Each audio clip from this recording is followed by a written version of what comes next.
राधानगरी तालुक्यातील केळोशीपैकी सुतारवाडी येथील ध्येयप्राप्ती करिअर अकॅडमीचे संस्थापक केतनराजे चव्हाण यांनी आपल्या वाढदिवसाचे औचित्य साधत आणि सामाजिक बांधिलकी जपत सलग 6व्या वर्षी रक्तदान शिबिराचे आयोजन केले।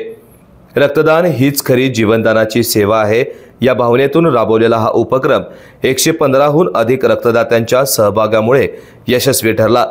शिबिराचे उद्घाटन राशिवडे गावचे सरपंच आणि युवा नेते सागर धुंदरे यांच्या अध्यक्षतेखाली झाले। यावेळी उपस्थितांना संबोधित करताना केतनराजे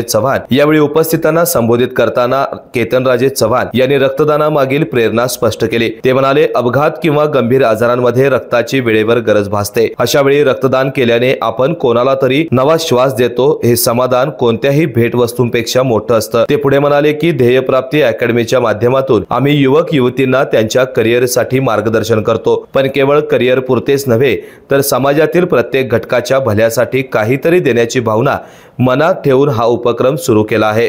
शिबिरात वैभवलक्ष्मी ब्लड बँकेच्या सहकार्याने रक्त संकलन करण्यात आले। विशेष म्हणजे रक्तदानासोबतच नागरिकांनी वाढदिवसाच्या शुभेच्छा रूपी वह्या दिल्या। या वह्या वाड्या वस्त्यांतील शाळांमध्ये शिकणाऱ्या गरजू विद्यार्थ्यांमध्ये वाटप करण्यात येणार असल्याची माहिती आयोजकांनी दिली आहे। कार्यक्रमाच्या यशस्वी आयोजनासाठी ध्येयप्राप्ती अकॅडमीचे उपाध्यक्ष चेतन चव्हाण, सचिव आरती चव्हाण, केतनराजे युवा फाउंडेशनचे अध्यक्ष प्रवीण कांबळे तसेच अनेक स्वयंसेवकांनी परिश्रम घेतले। केके न्यूज साठी राधानगरीहून मिलिंद कांबळे।